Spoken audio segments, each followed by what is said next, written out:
नमस्कार दोस्तों। स्वागत है आपका अपने यूट्यूब चैनल नॉलेज क्लब पे।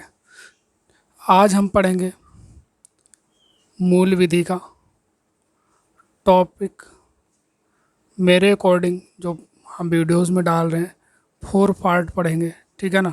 4 पार्ट में हम पढ़ेंगे धारा 76 से 106 तक, जिसमें हम साधारण अपवाद के बारे में बात करेंगे।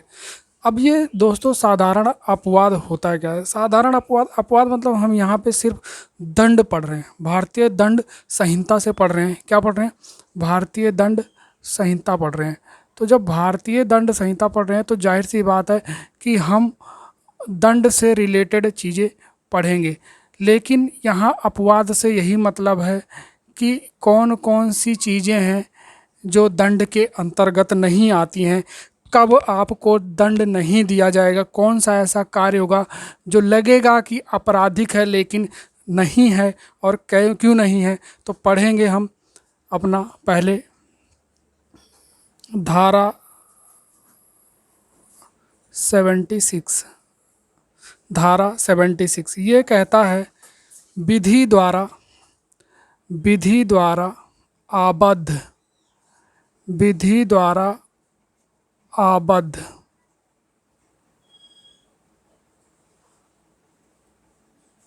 आबद्ध या तथ्य भी भूल के कारण या तथ्य भी भूल के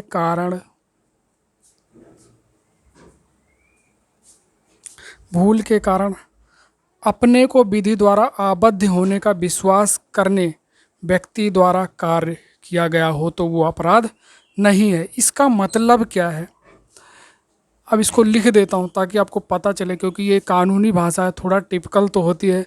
अपने को विधि द्वारा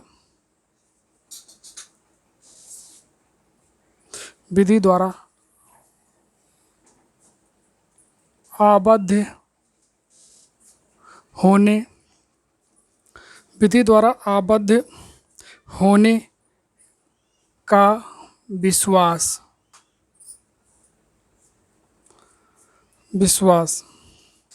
करने व्यक्ति द्वारा किया गया कार्य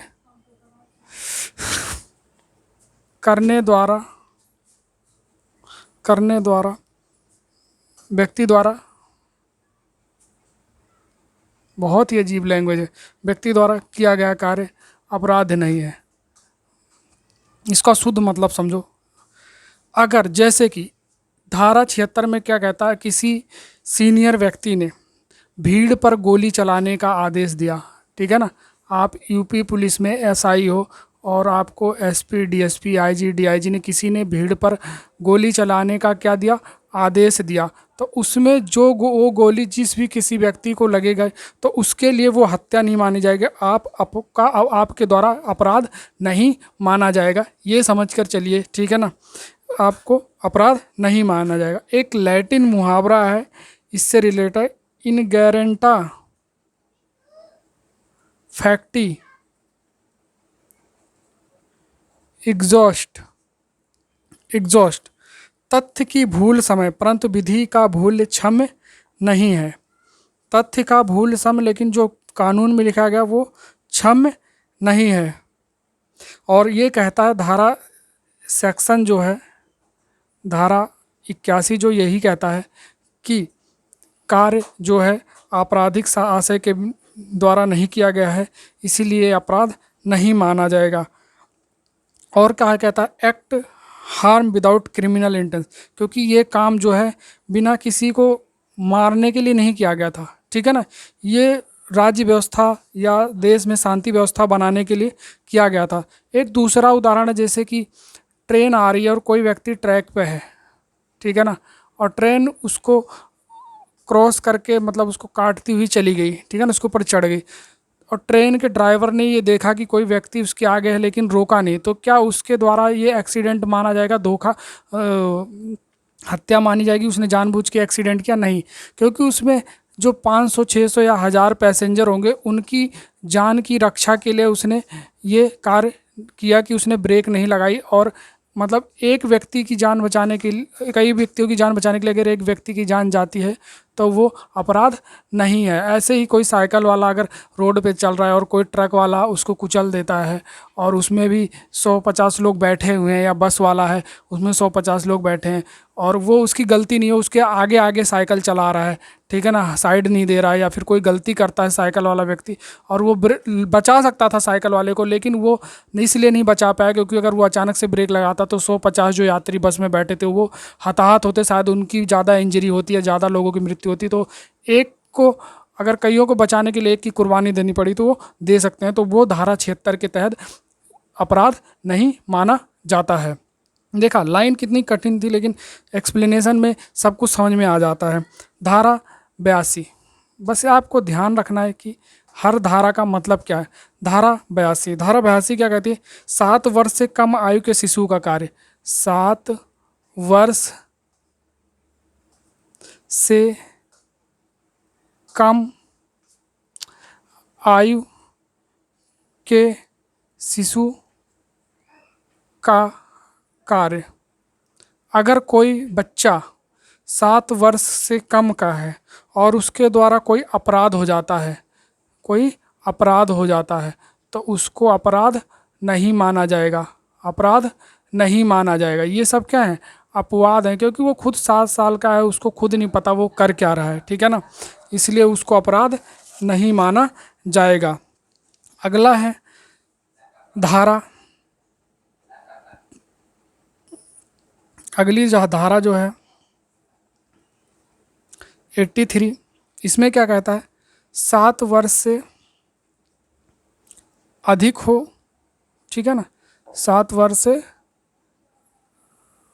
अधिक हो, ठीक है ना, 7 वर्ष से अधिक हो और 12 वर्ष से कम आयु का है और ऐसा व्यक्ति अपराध करता है तो उसको कहाँ क्या करा जाएगा? उसको दंड नहीं दिया जाएगा, उसको बाल सुधार गृह भेज दिया जाएगा। कहाँ भेज दिया जाएगा? बाल सुधार गृह भेज दिया जाएगा। कौन? अगर 7 वर्ष से अधिक और 12 वर्ष से कम आयु का बालक है और अपराध करता है तो उसे बाल सुधार गृह भेज दिया जाएगा।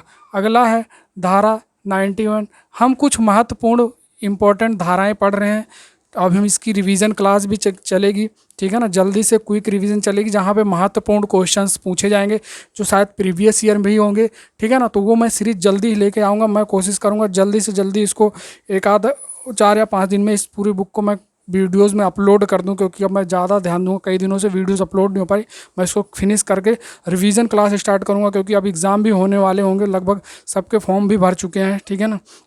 तो मैं भी इस बात पे ध्यान दूंगा और ज़्यादा से ज़्यादा आप इसको देखें और शेयर और सब्सक्राइब करें, इसलिए देखें क्योंकि जो रिवीजन क्लास चलेगी वो इससे भी ज़्यादा महत्वपूर्ण होगी।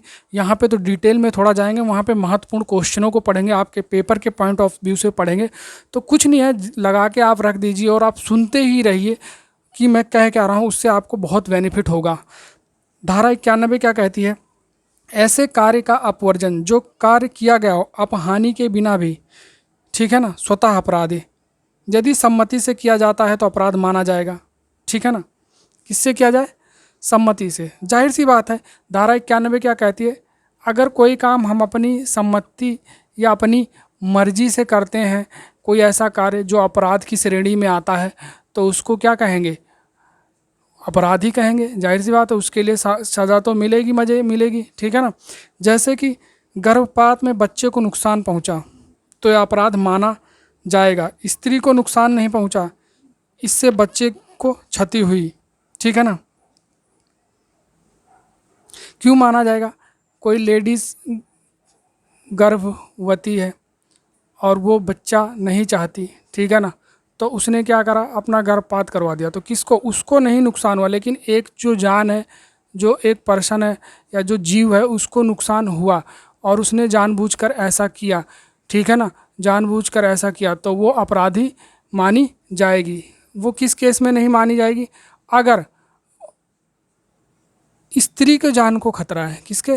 स्त्री के जान को खतरा है, और तब वो ऐसा कार्य करते हैं, ठीक है ना, कैसा?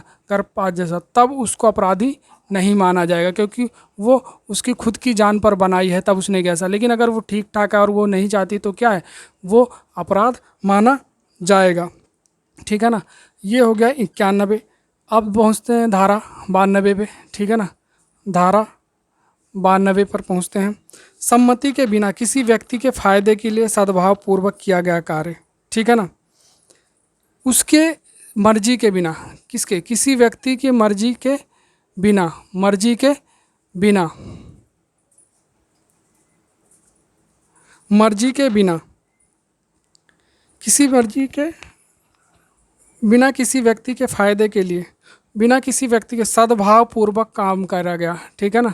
सद्भाव पूर्वक काम किया गया, बढ़िया आराम से तसल्ली से और बिना इंटेंशन के कि मैं उसको क्षति पहुंचा रहा हूँ, इस तरीके से किया गया कार्य, ठीक है ना, जिसमें ये जानबूझकर ना किया गया हो, ठीक है। जैसे डॉक्टर हैं, मैंने एक बार ये पहले ही बताया, डॉक्टर भी इलाज कर रहा है और व्यक्ति की क्या हो जाती है, मरीज की क्या हो जाती है, मृत्यु हो जाए, तो डॉक्टर अपराधी नहीं है, ठीक है ना।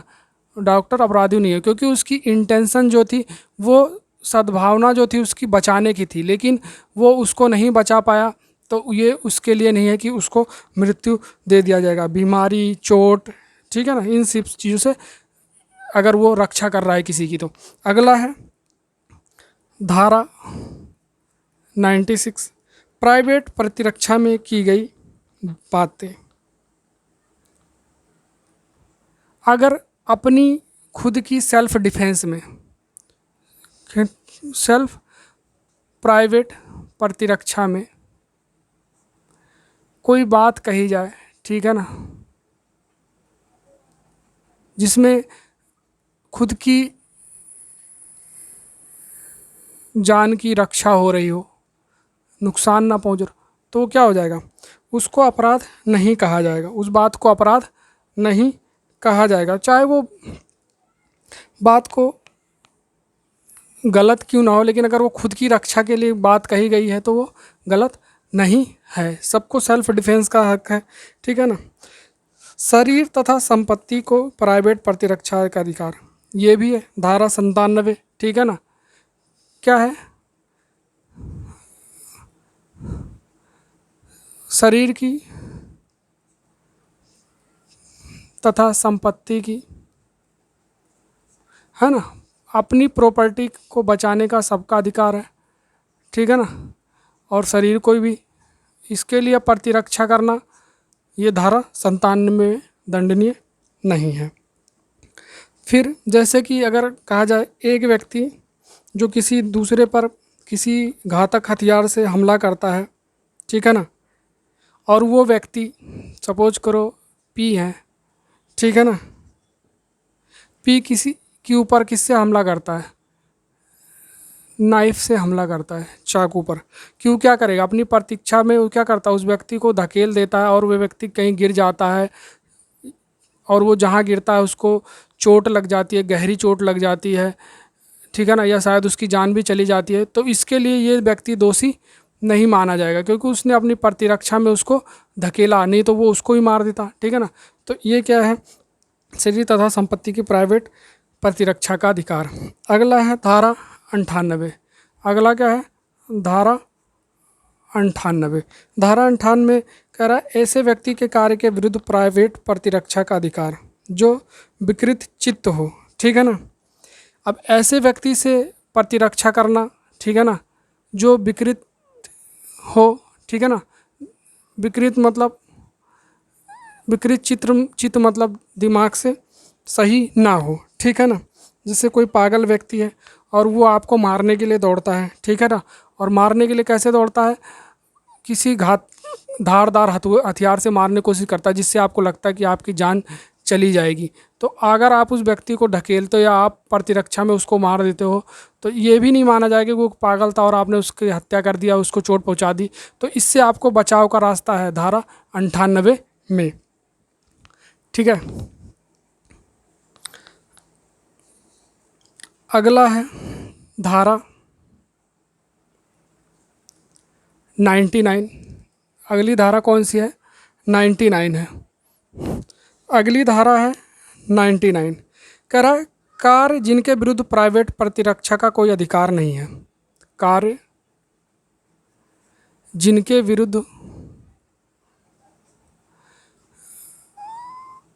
प्राइवेट प्रतिरक्षा का अधिकार नहीं। अब वो कार्य जिनमें आपको प्राइवेट प्रतिरक्षा का अधिकार नहीं दे रखा था, अभी जो बातें पढ़ी आपको अधिकार दिया हुआ था, अभी अधिकार नहीं दे रखा है, अभी अधिकार नहीं दे रखा है इनके विरुद्ध का अधिकार नहीं दिया है। क्या नहीं दिया? अधिकार नहीं दिया। ठीक, अब आप समझ सकते हैं कि कौन कौन से हो, जैसे कि मृत्यु या घोर अपहित की आशंका ना हो। ठीक है ना, ऐसा कार्य आप करें जिसमें अगर मृत्यु की आशंका ना हो। क्या हो? मृत्यु की आशंका ना हो। दूसरा है लोक सेवक के द्वारा, लोक सेवक ने अपना कोई कार्य पूरा किया हो, अपना कोई कार्य पूरा किया हो, कोई गवर्नमेंट व्यक्ति हो, उसने अपना कोई काम पूरा किया हो, ठीक है ना, और उससे आपको नुकसान हुआ हो और आप सोचें कि आप प्राइवेट प्रतिरक्षा में उसको पीट दें, तो यहाँ पे आपको प्राइवेट प्रतिरक्षा का अधिकार नहीं दिया हो। या लोक सेवा के द्वारा कोई निर्देश पे कोई काम हो रहा हो और आप वहाँ जाके शेर खान बन रहे हैं, ठीक है ना, आप वहाँ रोकने की कोशिश कर रहे हैं, तो आपको कोई गवर्नमेंट व्यक्ति पीट पाट देता और आप सोचे आप भी पीट पाट के उसको नुकसान पहुँचा दे, तो ऐसा नहीं हो सकता। ठीक है ना, तो आप सोचे कि मैं बोल दूंगा कि मुझे प्राइवेट प्रतिरक्षा करनी थी, नहीं, आप ऐसा नहीं कर सकते। जैसे कि उत्तर प्रदेश राज्य बनाम नियामत 1987, एक केस है, यूपी सरकार, ठीक है ना, वर्सेस नियामत। ये याद रखना, ये केस किससे संबंधित है? धारा 99 से रिलेटेड है, ठीक है ना, जिसमें प्राइवेट प्रतिरक्षा का अधिकार नहीं है। ठीक है ना, जैसे कि कहता है कि अगर कई व्यक्ति किसी गांव में चले गए, ठीक है ना, कोई गवर्नमेंट व्यक्ति चला गया है ना, और वो सोच रहा है कि मैं यहाँ कोई गलत कार्य कर दूँ और गांव वालों ने मिलकर एक को पीट दिया, तो वो ये नहीं कह सकता कि मैं अपनी प्रतिरक्षा में प्राइवेट प्रतिरक्षा में बच जाऊंगा, नहीं। ठीक है ना, आपने गलत कार्य किया है, ठीक है ना, तो भी आपको वहाँ के लोगों ने मिलकर पीट दिया, ठीक है ना, तो आपको प्राइवेट प्रतिरक्षा का अधिकार नहीं दिया जाता। ठीक है ना, कि आप भी रिटर्न में फायरिंग फुरिंग करके किसी को मार दें। ठीक है ना, बातें हैं, लेकिन लोग क्या है, लोग बना लेते हैं कि नहीं हम तो ने तो कुछ नहीं किया। ठीक है ना, इन्हीं सब चीज़ों की जांच पड़ताल ये कोर्ट बनाई गई है। ठीक है ना, आजकल अपने बयान पे टिका कौन रहता है, करता कुछ है कहता कुछ है। ठीक है ना, अगर वो गलत भी होगा तभी कहेगा नहीं मैं निर्दोष था और अपने बचाव में ये कर रहा था वो कर रहा था। ठीक है ना, तो हम सिर्फ धारा को समझते हैं, क्योंकि पेपर में सिर्फ धाराएं पूछते जाएंगे। जैसे धारा 99 में क्या है, ठीक है ना, अगला है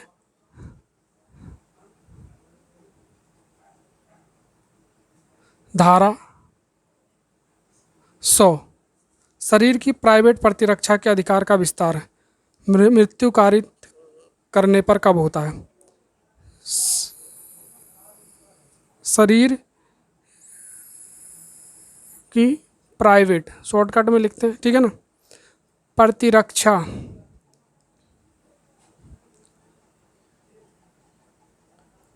के अधिकार का विस्तार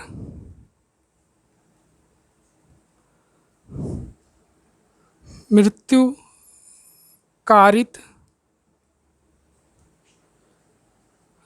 करने पर कब होता है? मृत्यु से मतलब आपने कोई ऐसा कार्य कर दिया, शरीर की प्राइवेट प्रतिरक्षा के अधिकार का विस्तार कब बढ़ जाता है? जब आपने किसी ऐसे व्यक्ति को चोट पहुंचा दी, ठीक है ना, गंभीर चोट पहुंचा दी, और अपनी स्वेच्छा से प्राइवेट प्रतिरक्षा का अधिकार का प्रयोग करते हुए स्वेच्छा से मेरे ऐसा कार्य कर दिया कि नहीं मैं सेव कर रहा हूँ, अपने आप को बचा रहा हूँ, और आपने किसी को मार दिया। ठीक है ना, क्या कर दिया? मार दिया, तब आप अपराधी नहीं हैं। ऐसी कितनी चीज़ें डिफाइन की गई है। पहला ये हो गया, ठीक है। दूसरा क्या है? गंभीर उपहित और चोट, है ना, आपको लग रहा था कि कोई आपके साथ कुछ गलत करने वाला या अपराध करने वाला, तो आपने उसका जवाब दिया, चाहे उसको मृत्यु के घाट पहुंचा दिया, चोट कर दिया, तब भी आपको अपराधी नहीं माना जाएगा। बलात् संग, ठीक है ना, बलात् संग, कोई रेप वोप करने की कोशिश कर रहा है, उसमें भी आपने किसी के सर पे सरिया मार दिया, अपने बचाव रक्षा में जो भी काम किया।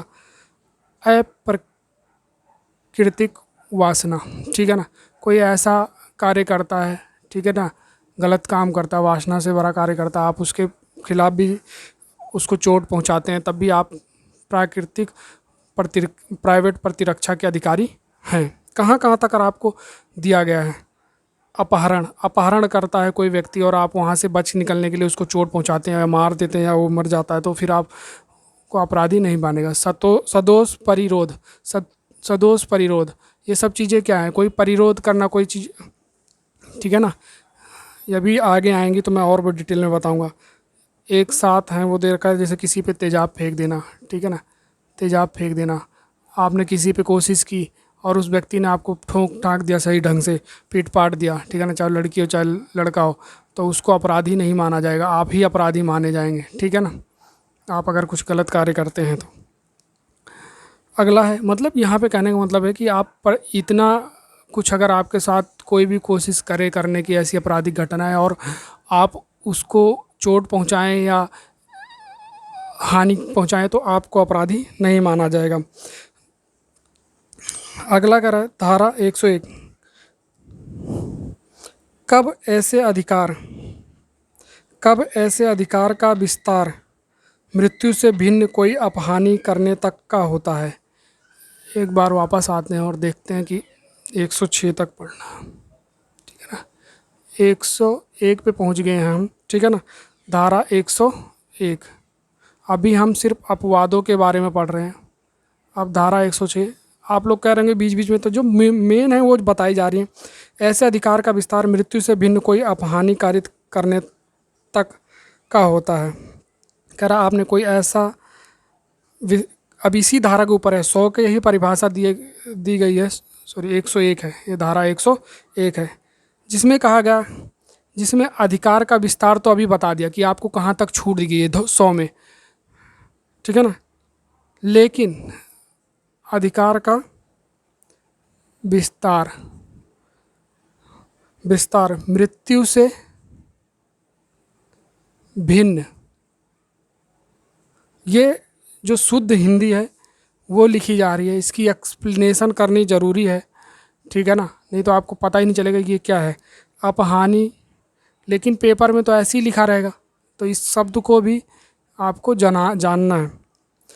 करने तक, अधिकार का विस्तार मृत्यु से भिन्न कोई अपहानि कारित करने तक। कब ऐसे अधिकार का विस्तार मृत्यु से भिन्न कोई अपहानि करने तक का होता है, कब तक उसको ये अधिकार दिया जाता है।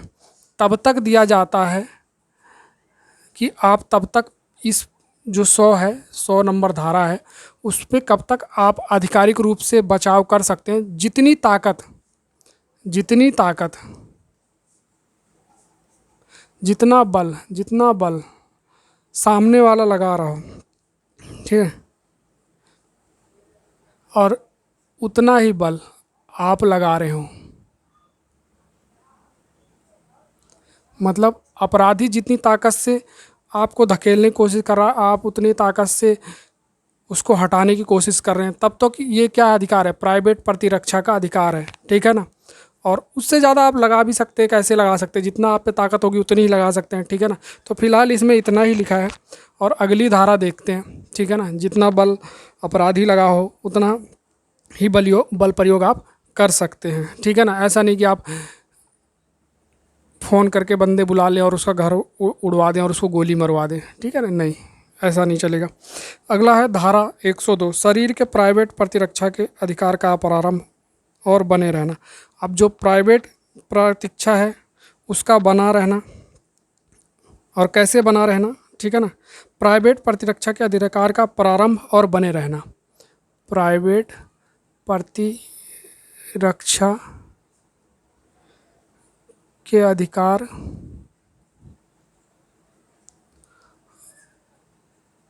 और उसका क्या बने रहना, क्या करना, और उसका बने रहना। कहाँ पे बने रहना? जैसे कि केस में है लक्ष्मण साहू वर्सेस उड़ीसा 1988, हमलावर के प्रयत्न या धमकी से शरीर के संकट युक्त आशंका पैदा होते या प्रारंभ हो जाता है तथा आशंका बने रहना। ठीक है ना? कोई आपको धमकी देता है और आपको उसकी आशंका हमेशा बनी रहती है, आपको एक डर रहता है कि इसने मुझे मारने की धमकी दी है और वो मार देगा, तो फिर वो किसके अंतर आता है? 102, डर का बने रहना, आशंका का बना रहना। इसमें एक केस था जिसमें लक्ष्मण साहू वर्सेस उड़ीसा 1988, ठीक है ना, ये केस है। तो ये पूछ सकता है लक्ष्मण साहू वर्सेस उड़ीसा 1988 केस किस धारा से रिलेटेड है? तो 102 से धारा से रिलेटेड है। ठीक है ना? अगला है धारा 103। धारा 103, धारा 103 क्या कहता है? धारा 103 कहता है संपत्ति की प्राइवेट प्रतिरक्षा के अधिकार का प्रयोग करते हुए हमलावर की मृत्यु कर देना। अपनी प्राइवेट प्रॉपर्टी को बचाने के लिए आपने किसी की हत्या कर दी, ठीक है ना, जैसे कोई लूट करने आया था आपके घर में, या घर में घुसने की कोशिश कर रहा था। किसमें? घर में रात में घुसने की कोशिश कर रहा था, आपने चोर वगैरह समझ के उसको नुकसान पहुंचा दिया, तो फिर आपको सज़ा नहीं होगी।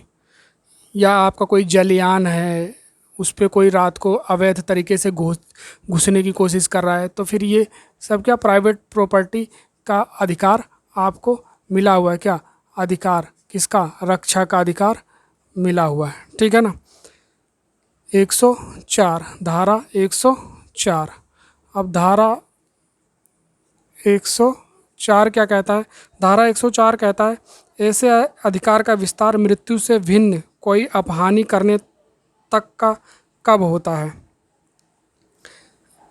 ऐसा अधिकार विस्तार मृत्यु से भिन्न कोई अपहानि करने तक का कब होता है? संपत्ति की प्राइवेट प्रतिरक्षा के अधिकार का प्रयोग करते हुए मृत्यु से अतिरिक्त उपहानि करने का। ठीक है ना? कह रहा है धारा 104 क्या कहता है कि ऐसा कोई कार्य किया गया, ठीक है ना, जो अभी प्रॉपर्टी से रिलेटेड, संपत्ति से रिलेटेड है, और उसमें यह अधिकार दिया गया कि अगर किसी करते हुए मृत्यु से अतिरिक्त उपहानि करता है, ठीक है ना, अगर कब तक ये आपको छूट दी गई अपवाद है ना, कि जब तक वो आपको मारने के प्रयास नहीं कर रहा, ठीक है ना, तब तक आप उसको मार नहीं सकते। ठीक है ना? अगर वो आप पे जानलेवा हमला कर रहा है तब आप उसको मार सकते हैं, अदरवाइज आप उसको चोट पहुंचा सकते हैं, उसको घायल कर सकते हैं, ठीक है ना, उससे बचाव कर सकते हो, पकड़ सकते हैं। धारा 105, ठीक है ना, धारा 105, धारा 105 में क्या कहता है? कह रहा प्राइवेट प्रतिरक्षा के अधिकार का प्रारंभ और बना रहना। कह रहा संपत्ति की प्राइवेट के अधिकार का प्रारंभ, संपत्ति पर खतरा, आशंका बनी रहना। अभी तक इंसानों पर था आशंका बनी रहना, तो वो किस में था? ठीक है ना, वो था 102 में। अब आशंका किस पे बनी रहना? कि संपत्ति पे। कोई कह रहा है मैं तेरा ट्रैक्टर चोरी कर ले जाऊंगा, तेरा घर लूट ले जाऊंगा, ठीक है ना, रोबरी कर ले जाऊंगा, तो वो किसके तहत आशंका बनी रहना? संपत्ति का। ठीक है ना? तो यहाँ पे प्रतिरक्षा का अधिकार बनता है, वो अपनी रक्षा के लिए कर सकता है। ठीक है? तो ये 105 के तहत है। ठीक है ना? 106, धारा 106, घातक हमले के विरुद्ध प्राइवेट प्रतिरक्षा का अधिकार, जबकि निर्दोष व्यक्ति को अपहानि होने का जोखिम है। ठीक है ना? कह रहा है लाठी डंडे के साथ अपहानि होने के जोखिम है। ठीक है? लाठी डंडे के साथ अपहानि होने का जोखिम है। ठीक है ना? कह रहा अपनी प्रतिरक्षा में, प्राइवेट प्रतिरक्षा में, जबकि निर्दोष व्यक्ति को जोखिम होने का डर है, निर्दोष व्यक्ति को क्या है? जोखिम होने का डर है। क्या होने का डर है? जोखिम होने का डर है, जोखिम होने का डर है। निर्दोष व्यक्ति है, उसको जोखिम होने का डर है, ठीक है ना, उसको चोट लगने का डर है, ठीक है ना। तो ये किस में आएगा, 106 में आएगा। उदाहरण के तौर पे अगर देखा जाए, लोग लाठी डंडे के साथ अपहानी होने के जोखिम है, ठीक है ना। लोगों ने लाठी डंडे के साथ पीट दिया, तो जो भी निर्दोष व्यक्ति है, ठीक है ना, अगर उसको पीट दिया तो प्राइवेट प्रतिरक्षा का अधिकार तो था, लेकिन वो लोगों के सामने क्या हुआ, कुछ कर नहीं पाया, तो क्या हुआ, उसको हानि हुई कि नहीं हुई, हानि हुई। किसको, उस निर्दोष व्यक्ति को। क्या पता गलत फहमी में आकर उसको लोगों ने पीट दिया हो, ठीक है ना, तो उसमें वो कुछ कर नहीं सकता, ठीक है ना। तो यही चीज़ है कि कुछ अपवाद हैं और वहाँ पे लोगों को भी सज़ा नहीं दी जा सकती, क्योंकि भीड़ है और लोगों ने चोर समझकर या जो भी समझकर निर्दोष व्यक्ति को उस टाइम गलत फहमी में आकर पीट दिया, तो वो उसको अधिकार है, ठीक है ना, लेकिन वो कुछ कर नहीं सकता, तो उसको हानि होगी। इसमें यही बताया गया कि उस व्यक्ति को हानि होगी, अपहानि होने का जोखिम है, ठीक है ना। तो ये थी धारा 106 तक, जहाँ हमने पढ़े अपवादों को, और यहाँ तक बस हम इतना ही जानते हैं। अगली क्लास में हम पढ़ेंगे दुष्प्रेरण के बारे में और दंडों के बारे में पढ़ेंगे। दुष्प्रेरण, षड्यंत्र, आपराधिक षड्यंत्र जो है उनके बारे में पढ़ेंगे, राज्यों के विरुद्ध अपराधों के बारे में पढ़ेंगे, और हम जल्द से जल्द 1 या 2 वीडियोज़ में इस टॉपिक को ख़त्म करेंगे। फिर आगे के भी चैप्टर हम जल्दी से जल्दी ख़त्म करने का प्रयास करेंगे। आप लोगों का बस इतना सा काम है कि आप इसको सुने और इतना ध्यान दें कि धाराएं जो हैं वो किससे रिलेटेड हैं, क्या कहना चाहती है धाराएं, क्योंकि इसकी लैंग्वेज टफ है, ठीक है ना। और जो ये लिख के पढ़ाना होता है, इसमें लिखने में इतना समय लग जाता है। तो एक होता है ना कि कहीं भाई छपा छपाया आ रहा और मैं उस पर टिक करता हुआ जा रहा हूँ, तो इतना तो सुविधा है नहीं, तो मैं लिख के बता रहा हूँ आपको, तो समय लगता है। और आप ये समझने की कोशिश कीजिए कि धारा जो है 105, 100 किससे रिलेटेड, 106 में कौन सी बात कहेगी। पेपर में ऐसे ही पूछता है कि कौन सी धारा किससे रिलेटेड है, किसके अंतर्गत कौन से केसेस आ रहे हैं। आप धाराओं को याद कीजिए कि इस धारा में ये है, इससे नीचे किसी का काम चलने वाला नहीं है, क्योंकि अगर वहाँ एक बार कन्फ्यूज हुए तो दूसरा ऑप्शन टिक करोगे और आपके मार्क्स चले जाएंगे, ठीक है ना। तो ध्यान रखिए, इसको सुनिए, आप ऑन कीजिए वीडियो को, आप सुनिए और देखेंगे तो ज़्यादा समझ में, क्योंकि विजुअलाइजेशन जो शक्ति है वो ज़्यादा ही होती है, ठीक है ना। मैं शॉर्ट में बता रहा हूँ आपको, जो इंपॉर्टेंट है वो बता रहा हूँ, ये नहीं कि पूरा, क्योंकि पेपर बहुत नज़दीक है, सब कुछ नहीं आने वाला है, सिर्फ आपको इसी में से एग्ज़ाम का इसी में से ही मिल जाना है। आप एक बार देखिए तो सही, और प्लीज़ वीडियो को लाइक करिए, शेयर करिए और सब्सक्राइब करिए, और ज़्यादा से ज़्यादा लोग। और अगर आप ऐसे छोटे छोटे नोट्स बनाने तो ज़्यादा बेटर होगा। एग्ज़ाम के लास्ट डे में जो आप रिवाइज़ करेंगे, जैसे 2-3 दिन, 4 दिन, 10 दिन पहले, तो आप ऐसे पढ़ेंगे धारा 105, अच्छा किससे रिलेटेड है, आशंका से, किसकी आशंका, संपत्ति से। आपको डिटेल में जाने नहीं, क्योंकि वो आपको हिस्ट्री नहीं लिखवाएगा, क्या आपको हिस्ट्री नहीं लिखवाएगा, ठीक है ना, आपको ऑप्शन देगा। तो बस ऐसे 1 लाइनर शॉर्ट नोट बनाइए, शॉर्ट नोट बनाइए। जैसे मैंने शॉर्ट नोट में ही तो लिख रहा हूँ, मैं इसमें समझा रहा हूँ इसलिए ज़्यादा बोल रहा हूँ, लेकिन मैंने देखो बोर्ड पे अगर लिखा है तो 1 लाइन 2 लाइन ऐसे लिखता हूँ। तो बस ऐसे ही नोट्स बनाइए और वहाँ टिक करके आएगी, क्योंकि जब पेपर में आएगा तो आप खुद का दिमाग लगाएगा कि ये धारा क्या कहती थी और इससे किससे संबंधित। क्योंकि अगर वो थोड़ी सी 1-2 लाइन लिखता भी है किसी चीज़ के बारे में, तो आपको पता तो चलेगा कि ये किसके बारे में लिख रखा है। तो प्लीज़ लाइक करिए, शेयर करिए और सब्सक्राइब करिए और ध्यान से पढ़िए। धन्यवाद।